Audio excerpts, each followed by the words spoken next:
Hello my dear students and welcome to dream classes. मैं Rahul sir आप सभी का ड्रीम क्लासेस में हार्दिक अभिनंदन करता हूं, स्वागत करता हूं। आज की वीडियो बहुत ही स्पेशल है, बहुत ही शानदार है, क्योंकि आज की इस वीडियो में हम डिस्कस करने वाले हैं 10वीं 12वीं बोर्ड परीक्षा 2023। ठीक है, जो बच्चे 10वीं की परीक्षा देने वाले हैं और खास करके जो बच्चे 12वीं की परीक्षा देने वाले हैं वो इस वीडियो को स्टार्टिंग टू एंड तक देखिएगा, क्योंकि आज की इस वीडियो में हम बताएंगे। जैसे देखिए, बच्चे करते क्या है कि वो सिर्फ पढ़ते जाते हैं, पढ़ते जाते हैं, पढ़ते जाते हैं, और जब रिजल्ट आया तो अच्छे मार्क्स नहीं आ पाते। कुछ ऐसे भी बच्चे होते हैं जो पढ़ने में कमजोर है, फिर भी वो पढ़ना तो चाहते हैं लेकिन पढ़ नहीं पाते, उस तरह का माहौल नहीं मिल पाता, उस तरह का टाइम टेबल नहीं मिल पाता है। उनको समझ में नहीं आता है कि हम पढ़े तो कैसे पढ़े, मतलब अंदर से जिज्ञासा है पढ़ने की लेकिन वो पढ़ नहीं पाते। तो ये वीडियो उन बच्चों के लिए है जो 2023 की बोर्ड परीक्षा में 450 अंक लाने के लिए अंदर ही अंदर तप रहे हैं। अंदर ही अंदर मतलब उनके अंदर एक मन में एक विश्वास है कि वो पढ़ सकते हैं, वो अच्छे मार्क्स ला सकते हैं। इस वीडियो को स्टार्टिंग टू एंड तक देखिएगा और आज की इस वीडियो में हम बताएंगे कि जो बच्चा 2023 की बोर्ड परीक्षा देगा वो 450 अंक लाने के लिए एक कमजोर छात्र का बेस्ट टाइम टेबल क्या होना चाहिए, वो कब उठे, कब सोए, कितने बजे पढ़े, ऑब्जेक्टिव कब पढ़ना सही रहेगा, सब्जेक्टिव कब पढ़ना सही रहेगा, कितने घंटे खेलना चाहिए, ठीक है, क्विज करना चाहिए या नहीं करना चाहिए, लाइब्रेरी या बहुत सारी ऐसी चीज़ें हैं, ग्रुपिंग क्लास करना सही रहेगा या नहीं रहेगा। इस तरह की बहुत सारी चीज़ें आज की इस वीडियो में हम बताएंगे और एक वीडियो जो बदल देगा आपकी दुनिया। आज की ये वीडियो बहुत ही स्पेशल, बहुत ही खास होने वाला है। चलिए शुरुआत करते हैं आज की इस वीडियो को। आप लोग तैयार हैं? तो आज हम बताएंगे कि 450 अंक लाने के लिए एक कमजोर छात्र का, एक नॉर्मल स्टूडेंट का जो पढ़ने में ठीक तो है पर उतना ठीक नहीं है कि वो 450 अंक ला सके, तो 450 अंक लाने के लिए कमजोर छात्र का टाइम टेबल क्या होना चाहिए। 10वीं और खास करके 12वीं के बच्चे इस वीडियो को लास्ट तक देखिएगा और 10वीं के बच्चे, ठीक है, रेडी? देखिए, अगर आप 10th या 12th का एग्जाम देने वाले हैं तो आपके सामने 4 चीजें आती है, जो जैसा कि मैंने स्क्रीन के ऊपर रखा है। टॉपिक वाइज ऑब्जेक्टिव पढ़ना होता है, शॉर्ट क्वेश्चन आपको ही पता है, इसको हिंदी में बोलते हैं लघु उत्तरीय प्रश्न जो 2 मार्क्स के आते हैं, लॉन्ग क्वेश्चन जो 3 या लगभग में 5 मार्क्स के क्वेश्चन होते हैं, दीर्घ उत्तरीय प्रश्न, और एक आता है डेली क्विज। कहिएगा सर ये हमारे सिलेबस में नहीं आता, ये हमने ऐड किया। अब हम आपको बताएंगे कि कौन कितने घंटे पढ़ने चाहिए एक दिन में। देखिए, अगर आप एक कमजोर छात्र हैं, एकदम कमजोर, ठीक है, बहुत कमजोर की मतलब मानकर चलिए जो लेवल होना चाहिए एक अच्छे स्टूडेंट का, उससे भी अगर आप नीचे आते हैं, आपका लेवल कमजोर छात्रों की श्रेणी में आप हैं, तो मैं आपको एडवाइस दूंगा कि आप बोर्ड की परीक्षा के लिए मिनिमम एडवाइस दे रहा हूं, कम से कम 8 घंटे पढ़ाई करें। कितने? कम से कम 8। ध्यान से सुनिएगा, अगर आप एक कमजोर छात्र की श्रेणी में हैं, वो खुद रियलाइज हो जाता है कि हम किस श्रेणी में हैं। भाई आप अपने परिवार को फुसला सकते हैं, अपने परिवार का मन बहला सकते हैं कि हम पढ़ने में बहुत तेज हैं, लेकिन आपकी खुद की एक मानसिकता है, आपका खुद का एक विचार है अपने प्रति। आप आईने के सामने जब खड़ा होते हैं तो आपको साफ साफ दिखता है कि हम पढ़ने में तेज हैं या नहीं, हमारी शिक्षा कहाँ तक अच्छी है, कहाँ तक बुरी है, ये आपको खुद पता है। परिवार को बोल सकते हो, दोस्त को बोल सकते हो, समाज को बुद्धू बना सकते हो, लेकिन एक इंसान अपने आप को कभी बुद्धू नहीं बना सकता है कि वो कितना अच्छा है और कितना बुरा है। तो अगर आपके मन में लग रहा है कि हम एक कमजोर छात्र की श्रेणी में हैं, कम से कम 8 घंटा मिनिमम बोल रहा हूं मैं, ठीक है। अगर आप एक अच्छे छात्र की श्रेणी में हैं, मतलब कमजोर से थोड़ा ऊपर, तो पढ़ने में ठीक ठाक है, अच्छे मार्क्स लाता है एग्जाम में, टेस्ट में, क्विज में, मैं उनको कम से कम एडवाइस दूंगा 6 घंटा, क्योंकि भाई वो ऑलरेडी पढ़ने में बहुत ठीक है। बहुत ठीक का मतलब ये नहीं कि वो कॉलेज टॉपर हो, मतलब एवरेज पढ़ने में ठीक है। मतलब अगर 100 नंबर का टेस्ट है तो 70, 75, 80 ला रहा है, ये 100 नंबर का टेस्ट है 40, 45, 50 ला रहा है, उनके लिए अब समझिएगा कि कौन सा सब्जेक्ट, मतलब ऑब्जेक्टिव कितना दिन पढ़ना है, शॉर्ट क्वेश्चन। ये वीडियो बहुत स्पेशल होने वाला है, इस बात को याद रखिएगा, बहुत स्पेशल। जो इस वीडियो को देख लेगा उसका माइंड जो है वो बिल्कुल खुल जाएगा, उसका जो मार्गदर्शन है, उसका जो रास्ता है शिक्षा के प्रति, बोर्ड के प्रति जो उसकी मानसिकता है वो बदल जाएगी, उसको कैसे पढ़ना चाहिए वो चीज़ समझ में आएगा। तो अगर आप कमजोर छात्र की श्रेणी में हैं तो 8 घंटा, अगर आप अच्छे थोड़े कमजोर से थोड़े ऊपर छात्र की श्रेणी में हैं तो मैं 6 घंटा एडवाइस दूंगा। अब मैं बताता हूँ कि ऑब्जेक्टिव कितने घंटे पढ़ने हैं, शॉर्ट क्वेश्चन कितने घंटे पढ़ने हैं, लॉन्ग क्वेश्चन कितने घंटे पढ़ने हैं, और आपको क्विज कितना घंटा करना है। देखिए, कमजोर छात्र की बात करें तो मैं कहूंगा कि ऑब्जेक्टिव आप 3 घंटा पढ़िए। देखिए ध्यान से, बहुत बहुत इंपॉर्टेंट है। अभी ये वीडियो बहुत लंबा चलने वाला है, बहुत कुछ सीखने वाले हैं। कब पढ़ना है, कब उठना है, कब सोना है, क्या पढ़ना है, नहीं पढ़ना, हर चीज सीखेंगे। ठीक है, तो अगर आप एक कमजोर छात्र की श्रेणी में हैं, आपको ऑब्जेक्टिव 3 घंटे पढ़ने हैं, क्योंकि आपको भी पता है कि लगभग 40% क्वेश्चन तो ऑब्जेक्टिव से ही पूछा जाता है, 40-50 40-45। और अगर प्रैक्टिकल को हटा दें तो सीधे सीधे कहिए कि 50% ऑब्जेक्टिव से और 50% में ये लॉन्ग और शॉर्ट दोनों, 10th और 12th दोनों का यही सेम रूल है, रेगुलेशन है। तो 50% क्वेश्चन ऑब्जेक्टिव से, अगर प्रैक्टिकल को हटा दे तो 50% ऑब्जेक्टिव से, 50% में ये दोनों। तो मैं आपको रोज एडवाइस दूंगा कि आप 3 घंटे ऑब्जेक्टिव पढ़े। कब पढ़ना है, कैसे पढ़ना है, वो मैं आपको बताऊंगा। अगर आप अच्छे कमजोर छात्र की श्रेणी में नहीं आते, थोड़ा आपका सिलेबस ठीक ठाक है, आपकी पढ़ाई अच्छी है, मैं आपको कहूंगा कि आप 2 घंटा ऑब्जेक्टिव पढ़े, हर दिन 2 घंटा। कहिए सर ऑब्जेक्टिव पे इतना फोकस क्यों कर रहे हैं, क्योंकि आपको भी पता है कि वस्तुनिष्ठ प्रश्नों की क्या वैल्यू है आपके एग्जाम में। तो मैं आपको कितना घंटा एडवाइस दे रहा हूं, 2 घंटा। अगर आप एक अच्छे छात्र हैं, सॉरी, अगर आप एक कमजोर छात्र हैं, तो मैं आपको एडवाइस दूंगा कि शॉर्ट क्वेश्चन, जिसको लघु तरी, छोटे छोटे डेरिवेशंस होते हैं, छोटे छोटे 4-5 लाइन का जो डेफिनेशन होता है, छोटे छोटे जो आपके डायग्राम्स होते हैं, उनको सॉल्व करना होता है। ये 2 मार्क्स के पूछे जाते हैं, 2 नंबर वाले प्रश्न, इसको बोलते हैं हम लघु उत्तरीय प्रश्न। ये वस्तुनिष्ठ प्रश्न, ये लघु उत्तरीय।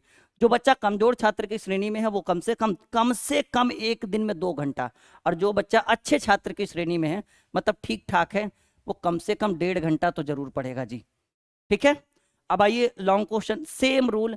अगर आप कमजोर छात्र की श्रेणी में हैं तो 2 घंटा, और अगर आप अच्छे छात्रों की श्रेणी में हैं तो लघु उत्तरीय।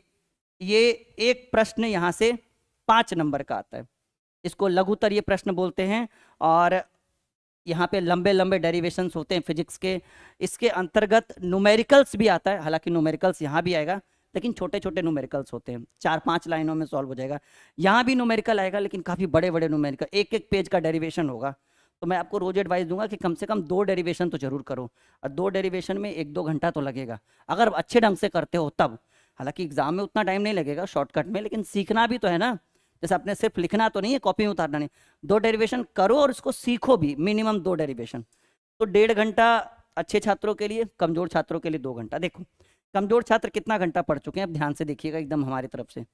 कमजोर छात्र ने 3 घंटा यहाँ पढ़ाई की, 2 घंटा यहाँ, 3-2 5, 5-2 7। अब मैं आपको एक एडवाइस दूंगा कि आप ग्रुपिंग बनाइए। ठीक है, ग्रुपिंग बनाइए, और घर पे बनाइए, मोहल्ले में बनाइए, किसी लाइब्रेरी में बनाइए, वो आपके ऊपर डिपेंड करता है। सर लाइब्रेरी वगैरह तो जो कॉम्पिटिटिव के बच्चे वो ज्वाइन करते हैं, क्यों? कॉम्पिटिटिव में क्विज वस्तुनिष्ठ प्रश्न पूछा जाता है, यहाँ भी तो पूछा जाता है ना। और एक चीज याद रखिए, लाइब्रेरी इसलिए लोग जाते हैं ताकि सीखी हुई चीज को अपने माइंड में हमेशा के लिए रख सके। तो फिर आप क्यों नहीं? मैं ज़्यादा टाइम नहीं लूँगा लाइब्रेरी के लिए, 3-2 5 2 7 घंटा। कमज़ोर छात्र, अभी मैंने कितना घंटा बोला है? 8 घंटा पढ़ा है बोला है। तो जो कमज़ोर छात्र है वो 1 घंटा लाइब्रेरी जाएगा। यहाँ पर देखिए 2 2.5 1.5 3 3-2 5, और जो अच्छे छात्र हैं वो भी 1 घंटा लाइब्रेरी जाएगा। देखो जी, पूरा आपका टाइम टेबल मैंने फिक्स कर दिया है कि आपको इतने घंटे पढ़ने होंगे। 3-2 5 2 7 और 1 घंटा लाइब्रेरी, 7-1 8 घंटा कमजोर छात्र के लिए। 2-2 4, ठीक है, सॉरी 2, ये 2 और 1.5, 3.5 और 1.5, 3.5 और 1.5 5, 1 घंटा अच्छे छात्रों के लिए। तो मैंने 8 घंटा एडजस्ट कर दिया कमजोर छात्रों की श्रेणी में, 6 घंटा एडजस्ट कर दिया जो कमजोर से थोड़ा ऊपर अच्छे आते हैं उनकी श्रेणी में। तो आप समझ गए, इतना घंटा पढ़ना है। अभी ये टाइम टेबल नहीं हुआ, मैंने बस बोला इतना करना है। कैसे करना है उसकी जिम्मेदारी मेरे ऊपर है, मैं आपको समझाता हूँ। अच्छा, आप एप्लीकेशन इंस्टॉल कर लीजिएगा, ड्रीम क्लासेस ऑफिशियल, वीडियो के डिस्क्रिप्शन में चल भी रहा होगा, स्क्रॉल भी हो रहा होगा, उस पर ध्यान दीजिए। यहाँ देखिए निर्देश, कमजोर छात्र कमजोर छात्र के सुबह जगने और रात्रि में सोने का उत्तम समय। देखिए अभी मैंने टाइम टेबल पर डिस्कस भी नहीं किया। अगर आप एक कमजोर छात्र हैं, अब आपके मन में चल रहा होगा कि बहुत कमजोर है यार, पढ़ने में पता नहीं मन नहीं लग रहा है, कैसे हम रिजल्ट कर पाएंगे, कैसे बोर्ड के एग्जाम को क्रैक कर पाएंगे। अरे राहुल सर ने 450 बोला, अगर 420-30 भी आ जाए तो माँ बाप तो खुश हो जाएंगे। भाई क्यों 420 पर अपने आप को संतुष्ट कर रहे हो? मैं आपको एक बेस्ट टाइम टेबल बता रहा हूँ, 450 भी आएगा, डिपेंड करेगा आपके ऊपर। अब एकदम कुछ करोगे ही नहीं तो फिर 400 तो बहुत दूर की बात है, फर्स्ट डिवीजन भी आ जाओ तो बहुत बड़ी बात है। तो अगर एक कमज़ोर छात्र है और अगर उनको लगता है कि मैं पढ़ने में कमज़ोर हूँ, तो रात में 11-12-1 बजे तक पढ़ते हैं आराम से, हो सकता है रिजल्ट अच्छा जाए ना। गलत बात। मैं आपको रात्रि में सोने का समय बताता हूँ। सोने का समय मैंने लिखा है 10 बजकर, मैंने लिखा है 10 बजकर 30 मिनट। ये मेरा एवरेज टाइम है। आप ज़्यादा से ज़्यादा मैक्सिमम की बात करो तो ज़्यादा से ज़्यादा आप 11 बजे सो सकते हो, लेकिन ये भी बहुत ज़्यादा है। मैं आपको एक एडवाइस देता हूँ, रात्रि में सवेरे सोया करिए, सुबह सवेरे जगिए। रीज़न, क्योंकि सुबह जो है बैकग्राउंड नॉइज, आसपास का जो वातावरण होता है बिल्कुल शांत होता है, चिड़ियों की चहचहाट के साथ आप उठिए और उस समय जो पढ़िएगा वो एक बहुत ही आनंदमय समय रहेगा। और जगने का समय, जगने का मैं आपको समय बता रहा हूँ, टाइम बता रहा हूँ, और वो है जगने का समय 4 बजे सुबह। कहिएगा सर ये आप क्या कर रहे हो, ये तो मुझसे कभी नहीं हो पाएगा। जो चीज़ खाने में जितना टेस्टी लगे वो आपके सेहत के लिए उतना हानिकारक होता है। तो ये टेस्टी तो है नहीं भाई सुबह 4 बजे जगना। और जो चीज़ खाने में जितना कड़वा लगे, दवाई हो, कड़ेला हो, नीम का जूस हो, ठीक है, ऐसी चीज़ें हैं, ठीक है। जो चीज़ खाने में जितना कड़वा लगे वो आपके सेहत के लिए उतना फायदेमंद, ये आपको भी पता है इस चीज़ को लेकर। तो सुबह जगने का समय 4 बजे मैंने रखा है। अगर ज़्यादा से ज़्यादा हो तो ये लीजिए, मैं मैक्सिमम बोल रहा हूँ, ये मेरे तरफ से है, ज़्यादा से ज़्यादा हो सके तो इतना करिएगा। अगर इतना नहीं हो पा रहा है, समझिएगा आप राहुल सर की बात नहीं मान रहे हो और कोई फ़ायदा नहीं है, फिर इतना तो करना पड़ेगा। अब आइए कि मैं आपको किस तरह से आपके टाइम को एडजस्ट करता हूँ। अच्छा, एक सहायक बैच जो 2023 के लिए सबसे सहायक बैच है, ड्रीम क्लासेस ऑफिशियल एप्लीकेशन को इंस्टॉल करना है, ठीक है। ड्रीम क्लासेस ऑफिशियल एप्लीकेशन को इंस्टॉल करना है और आप किस बैच को ज्वाइन करेंगे, द्रोणाचार्य बैच को जरूर ज्वाइन करिए। ये हमारे द्वारा निर्देश है और ये बिल्कुल मैं आपको रिकमेंड कर रहा हूँ द्रोणाचार्य बैच के लिए, ठीक है।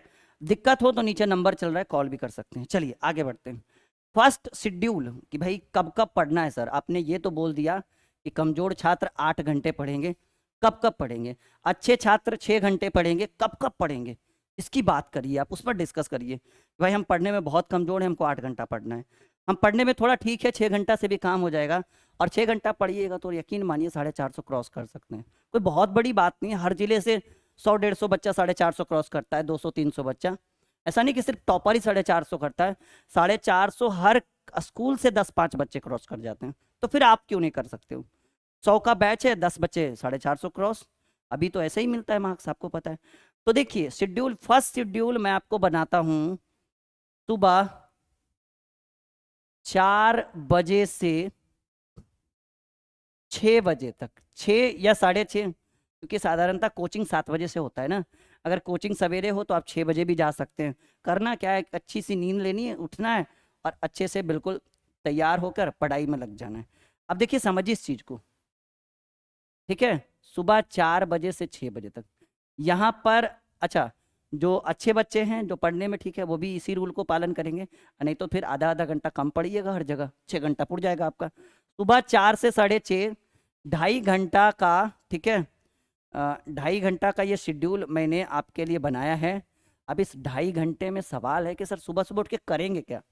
पहले तो आप क्या करिएगा कि पहले आप एक गिलास पानी पी लीजिए, अगर गर्मी का माहौल है अभी तो ठंडा ठंडा पानी, और अगर ठंड का माहौल आ जाएगा तो गरम गरम पानी सुबह सुबह। अच्छे से फ्रेश होकर, आप समझ ही रहे हो बात को, फ्रेश होकर आप क्या कर लो, 1 कप चाय पी लो, अगर आपकी आदत हो तो।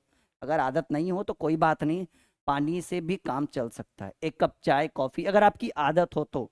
इससे क्या होगा कि आपकी नींद पूरी भाग जाएगी। हाँ, पढ़ने से पहले नींद को भगाओ, थोड़ा सा छत पर घूम लो 5 मिनट, जॉगिंग वॉगिंग कर लो 5-10 मिनट, उसके बाद नीचे आओ पढ़ने। पता चला कि ऐसे किताब लेके बैठे हैं और ऐसे ऐसे झुक रहे हैं, फिर क्या फ़ायदा पढ़ने से। तो पहले अपने नींद को खोल लो अच्छे तरीके से एकदम, ठीक है। उसके बाद 1 कप चाय पी लो, और चाय पीने के बाद आप 4:30 या 4 बजे से 6 बजे भी अगर आप पढ़ते हैं तो समझिएगा 2 घंटे की तैयारी। और इसमें मैं आपको रिकमेंड करता हूं कि इस समय ऐसा नहीं कि सुबह सुबह 4 बजे उठ के मैथ्स बनाना शुरू कर दीजिएगा, डेरिवेशन सॉल्व करना, दीर्घोत्तरीय प्रश्न और न्यूमेरिकल बनाना शुरू करिएगा। ये वक्त बहुत ही क्रिटिकल होता है। ऐसे वक्त में आपको ऑब्जेक्टिव जो वस्तुनिष्ठ प्रश्न है, चाहे वो किसी भी सब्जेक्ट का हो, physics, chemistry, bio, math, Hindi, English, कुछ भी हो, चाहे वो आर्ट्स का स्टूडेंट है, कॉमर्स का स्टूडेंट है, तो सबसे पहले आप ऑब्जेक्टिव पर ध्यान दीजिए। ये जो मैंने आपको 3 घंटे का टाइम दिया है ना ऑब्जेक्टिव पढ़ने का, कोशिश करिए कि 3 घंटा यहाँ पे हो जाए। अगर कुछ आधा 1 घंटा बच जाता है तो उसको रात में सोने से पहले एक बार देख लीजिएगा, 3 घंटा हो जाएगा। तो फर्स्ट शेड्यूल में मैंने आपको बोला कि आप अच्छे से तैयार हो जाइए, फ्रेश हो जाइए, चाय वाय पी लीजिए, पानी वानी पी लीजिए, मुंह को अच्छे से धो लीजिए। ऐसा नहीं पता चला कि हम ऐसे किताब लेकर बैठे हैं और ऐसे झुक रहे, कोई फायदा नहीं। उससे बढ़िया सो जाइए, ठीक है। उससे अच्छा है कि सो जाइए, नहीं तो करना है तो बेहतर ढंग से करिए। 1 कप चाय पीने के बाद अपने आप को एकदम फ्रेश करके, और उसके बाद क्या पढ़िए, सिर्फ और सिर्फ ऑब्जेक्टिव वस्तुनिष्ठ प्रश्नों पर ध्यान दीजिए। 2.5 घंटा 3 घंटा प्रीवियस ईयर्स देखिए, रिवीजन क्लास करिए, क्वेश्चन आंसर करिए, जो आपने पढ़ा है उसको रिवाइज करिए, ठीक है। वो आपने सुना है कि रख हौसला वो मंजर भी आएगा, प्यासे के पास चलकर समंदर भी आएगा। रख हौसला वो मंजर भी आएगा, प्यासे के पास चलकर समंदर भी आएगा, और थक कर ना बैठ ए मंजिल के मुसाफिर, तुझे मंजिल भी मिलेगी और मिलने का मजा भी आएगा। तो फर्स्ट में मैंने बोला कि ऑब्जेक्टिव पर ध्यान दीजिए, पूर्ण रूपेण सुबह कुछ नहीं, सिर्फ रटने रटाने वाले काम करिए, किताबी भाषा मत यूज करिएगा। किताब को पढ़ना मतलब सिर्फ ऑब्जेक्टिव जो वस्तुनिष्ठ है उसके ऊपर। पहला शेड्यूल कंप्लीट। कितने घंटे का ये शेड्यूल था? 2.5 घंटे का शेड्यूल था। 2 घंटा भी अगर कोई पढ़ ले अच्छे से तो समझिएगा कि उसने इस शेड्यूल को क्रॉस कर लिया। नेक्स्ट सेकंड शेड्यूल, आराम से कोचिंग जाइए, आराम से आइए, आने के बाद आराम से खाना पीना खाने के बाद आप बैठ जाइए सेकंड शेड्यूल में आप पढ़ने के लिए। 11 से 1 बजे 2 बजे तक रखिए, दोपहर का टाइम है, 11 से 2 बजे तक। ये सर यहाँ पे क्या करवाओगे मुझसे आप लोग? कितने घंटे का शेड्यूल हो गया? 3 घंटे का शेड्यूल हो गया। देखिए 4 शेड्यूल हम बनवाएंगे आपको, 3 घंटे का शेड्यूल हो गया।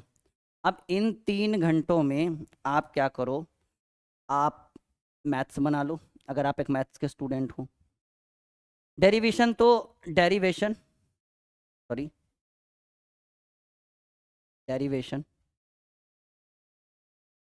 इसको हम आमतौर पर कह सकते हैं कि आप भाई लॉन्ग क्वेश्चन, ठीक है, लॉन्ग क्वेश्चंस एंड न्यूमेरिकल, मतलब सीधे सीधे कहिए ना कि रटने रटाने वाले काम दोपहर को नहीं होगा।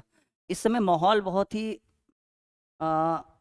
हलचल सा रहेगा माहौल, आसपास बच्चे रो रहे हैं, ये हो रहा है, घर पे खटपिट, उधर मूवी चल रहा है, उधर गाना चल रहा है, उधर गाड़ी वाले ने आवाज़ कर दी। तो ये सारी चीज़ें दोपहर में होनी अनिवार्य है। और ऐसे में आप ऑब्जेक्टिव लेकर बैठते हो, समझिएगा कि माँ बाप को बुद्धू बना रहे हो, ठीक है। खुद तो कर नहीं रहे हो, माँ बाप को बुद्धू बना रहे हो। तो ऐसे कंडीशन में मैं आपको एक छोटा सा एडवाइस कि भाई यहाँ पे किताबें पढ़िए, डेरिवेशंस पढ़िए, फिजिक्स की किताबें पढ़िए, मैथ्स बनाइए। अगर आप साइंस से हैं, आर्ट्स से हैं तो हिस्ट्री, पॉलिटी, ज्योग्राफी, जो भी है, जो जिस क्षेत्र से है, जरूरी नहीं है। अगर आप 10th के स्टूडेंट हैं तो किताबों को बनाइए, मैथ्स बनाइए, ठीक है। फिजिक्स के डेरिवेशन देखिए, केमिस्ट्री के डेरिवेशंस को देखिए, जो न्यूमेरिकल्स है उसको बनाइए। मतलब दोपहर में यहाँ पे प्रेशर नहीं आना चाहिए, ये बिल्कुल शांत होना चाहिए। यहाँ पे मैथ्स बन रहा है, मैथ्स बनाइए, हैंड राइटिंग आपको कंप्लीट करनी, राइटिंग कंप्लीट करिए। मतलब जो सुस्ती वाले कार्य हो वो दोपहर को करिए कि आराम आराम से हो रहा है, थोड़ा सा गप भी कर लिया परिवार से, हो रहा है, चल रहा है किसी तरह। 2 घंटा, 2.5 घंटा, 3 घंटा, 3.5 घंटा का काम करिए। देखिए 3 घंटा का शेड्यूल ये था, 2 2.5 घंटा का वो 5 घंटा तो हो गया, ठीक है। 5 ही घंटा मानो ना, वो 2 ही घंटा सुबह मानो, 3 घंटा 2.5 घंटा हो नहीं पाएगा आपसे, मुझे पता है। 4 से 6 ही मानो, क्योंकि फिर क्लासेस भी, कोचिंग भी बच्चों को जाना होता है, तो मैं 2 ही घंटा लेता हूँ। 3 2 5 घंटे का शेड्यूल, 2 शेड्यूल में 5 घंटा क्लियर हो गया। अब देखिए थर्ड शेड्यूल में क्या करो कि भाई सिर्फ शिक्षा ही जरूरी नहीं है, मनोरंजन। मैं आपको एक टाइम देता हूं मनोरंजन का, दोपहर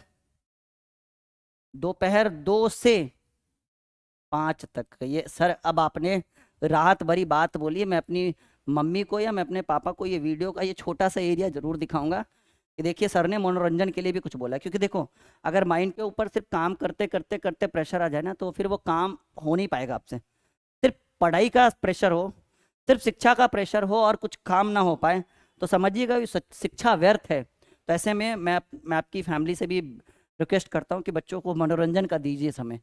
अगर वो फ़ोन यूज़ कर रहे हैं, टीवी देख रहे हैं, गेम खेल रहे हैं, कोई दिक्कत नहीं, 2-3 घंटा खेलने दीजिए, माइंड फ्रेश हो जाएगा। 2 से 5 खाना पीना, फ्रेश होना, मनोरंजन। 3 घंटा कुछ मत करो, किताबों को छुओ मत। अब 5 बजे या 6 बजे आप चले जाओ। देखिए भी थर्ड शेड्यूल में ही आ जाए कि आप जब मनोरंजन हो जाए तो आप चले जाएं कहाँ, एक ग्रुप बनाइए।